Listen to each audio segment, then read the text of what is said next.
Ja, herzlich willkommen zu einer neuen Ausgabe vom SI Talk. Und Sie wissen ja, ich versuche immer interessante Unternehmen zu finden, die auch in Deutschland schon relativ bekannt sind.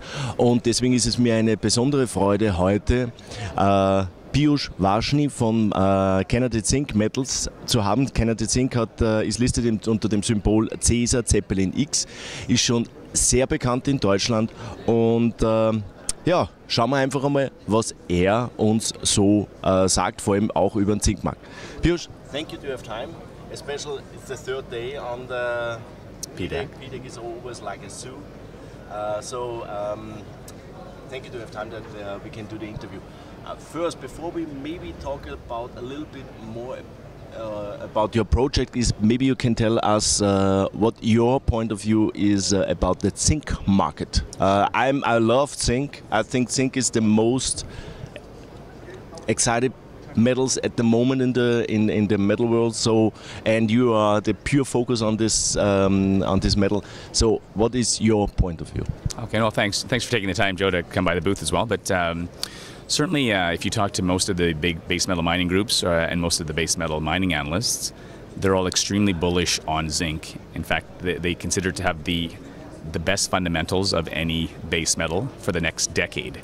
So what's happening right now is there are many large zinc mines that are shutting down. In fact, Xstrata's Brunswick mine shut down last year. That was 5% of the world's zinc. In the third quarter of this year, the Century mine, owned by MMG in Australia, that's 4% of the world's zinc. That is shutting down. And the Lachine in Ireland. So there's a series of large mines that are closing down in the next year and a half. And there's very little coming on to replace that production. So the opportunity for zinc is actually huge. Glencore, the world's largest zinc miner, they anticipate a 2 million ton shortage of zinc by 2016. And that shortage is growing to 5 million tons per annum by 2020. So it's not a 6-month shortage, it's a 6, 7, 8 year long shortage that's being anticipated. Are there any projects that are coming on stream soon? There's nothing that's large that's coming on stream, no. So, and how your company fits into this model? Well, we are, our main deposit, Aktie, it is one of the largest undeveloped zinc-lead deposits in the world. And we are actually situated in a belt here that is very prospective. We own a 140 kilometer stretch of claims here, and we have a neighbor who is one of the big mining groups in Teck and Korea Zinc. They own a deposit only 20 kilometers from our main deposit. So what this is only a deposit, not so far a mine. Correct. It is. Is it large enough to bring this in production? It is. It's 40 million tons of about 10% zinc lead. Okay. We are currently about 30 million tons of same grade, 10% zinc lead. And our deposit is open for further expansion, especially at depth. The grades are getting deeper. So certainly this could be as large as Teck's deposit. Is it possible that they both come from the same source? Yes, they are. Yeah, these are SEDEX deposits. They're found often in a series of blobs, like peas in a pod or pearls on a necklace. So we own the necklace, and we're confident that there's other discoveries to be made along this trend. Enough so that Teck has also optioned 3 of our earlier stage claims. So the ones between the 2 deposits. So Teck and Korea Zinc have to spend $8.5 million over the next 3.5 years. To earn a 70% interest in these 3 earlier stage claims, but not the main deposit. That's still us, 100%. Okay. What do you plan for this year?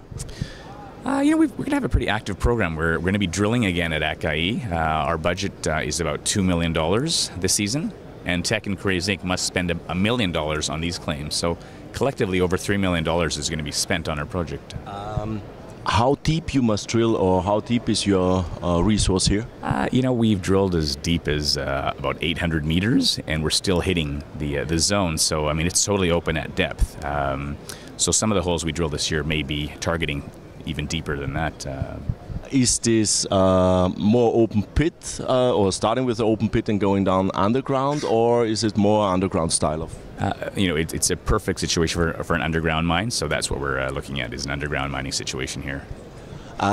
We talked before that your share structure, you have very major companies that invest in your company. Maybe you can go a little bit through this? Well, for sure, Joe. I mean, if you look around, obviously, the show and do your homework on other juniors. I think you'd be hard-pressed to find any junior that has the type of shareholders we do. We have 4 major mining groups now invested in Canada's zinc metals, along with Teck and Korea Zinc.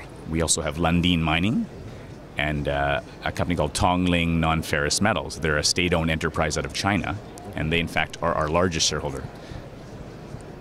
Coming to the end game, what is your view? Do you think one of the 4 will take you over in the future, or is it that you plan to bring this in production? You know, Joe, we have a team that could move this into production, but I really feel that one of those 4 major groups will want to own this in the end. I mean, when big mining groups make investments, it's not to make 30 or 40 cents on the stock. It's to probably own the project. So I think one of those will likely move up and make a bid. And what's nice about having 4 of them is it could be a competitive process. If one makes a bid, if it's not high enough, the other might say, no, we'll pay you more. So having these 4 companies in there should hopefully lead to some sort of competitive process. Okay, then it's also important to understand a little bit better the timeline. So what you're planning when you plan the feasibility, pre-feasibility or whatever. Well, you know, I think right now what we're doing is we're focusing on drilling the deposit further, making it bigger, making it more attractive. I'm pretty sure that these big mining groups have already done their own internal economics on this deposit. So right now our board is saying, let's just make it bigger, better, more valuable from that perspective. And we're not as rushed on doing those sorts of studies. But I mean, it may come, but for now, that's not our focus. One of my last question is, what can be the earliest time that one of the majors can bring this into the production? For my understanding is, I will understand when maybe is a potential takeover possible. Well, you know, I think, quite frankly, I think some of the predictions for the zinc market are as high as I mean, right now zinc is about 95 cents a pound. Scotiabank, one of the most respected analysts here, she has a price of $1.70 zinc, so almost a double by 2017. So, you know, within 2 years, I mean, the value, I mean, right now the deposit, if you looked at just the metal in the ground, there's about 5 billion pounds of zinc, 1 billion pounds of lead, and 11 million ounces of silver. So at today's prices of those metals, that's over $6 billion, billion with a B, of metal in the ground. And I think one of those groups could step up next year. I mean, as the zinc market starts to heat up, someone says, I want to own this, and you could probably put this into production within 4 years from today. So you're right in the middle of this storm of high prices in zinc. My last question, can you tell us a little bit how many shares you are outstanding, how much cash you have at the moment, and so on? Sure. So right now we have about 152 million shares outstanding. Cash in the bank is actually a fairly healthy treasury. We've got about $11 million, which is, again, pretty healthy for most juniors. But I mean, of those shares, about almost 70 million sits with just these 4 groups here. So they're sitting in a safety deposit box that they're not traded. So really, it's actually tighter than we think at 150 million. But we have some institutional holders as well. And we've never financed the company at less than 40 cents ever. And we're trading at 25 cents. We're trading out at a 52-week low. I mean, very good value buying at these levels. Never financed less than 40 cents. Okay, Peeyush, thank you for the interview. Okay, thanks. And hopefully we have time that we see us next time on some conference and make an update on it. For sure. Thanks. Thank you. Ja, ganz interessanter Überblick. Die Aktie notiert jetzt momentan gerade bei 25 Cent. Er hat noch nie eine Finanzierung unter 40 Cent gemacht. Er hat 4 große Major Companies als Shareholder, die fast, so wenn ich das überschlagen gerechnet habe, 40-45% der Company kontrollieren. Er hat selber einen ganzen Zink, Gürtel, wo auch Teck ein Joint Venture Partner ist. Teck ist auch einer der Aktionäre, die bei Canada Zink stark investiert haben. Der Zinkmarkt selber hat ja jetzt eine Shortage, das heißt eine Unterproduktion. Es wird weniger produziert, als eigentlich gebraucht wird. Dieses soll jetzt dramatisch ansteigen. Sie wissen, ich habe ja schon mehrmals über Zink gesprochen. Es gehen jetzt einige große Minen out of production, wie es so schön heißt. Und deswegen war für mich auch wichtig und sagt, wann könnte denn einer dieser Major diese Company oder diese Mine, potenzielle Mine in Produktion bringen. Also er sagt, von jetzt an könnte das in 4 Jahren passieren, was wiederum heißen würde, dass wahrscheinlich in den nächsten 2 Jahren eine Übernahme stattfinden sollte, wahrscheinlich einer dieser 4 Majors. Vielleicht gibt es auch ein Übernahmekampf, wenn ein Angebot zu niedrig ist.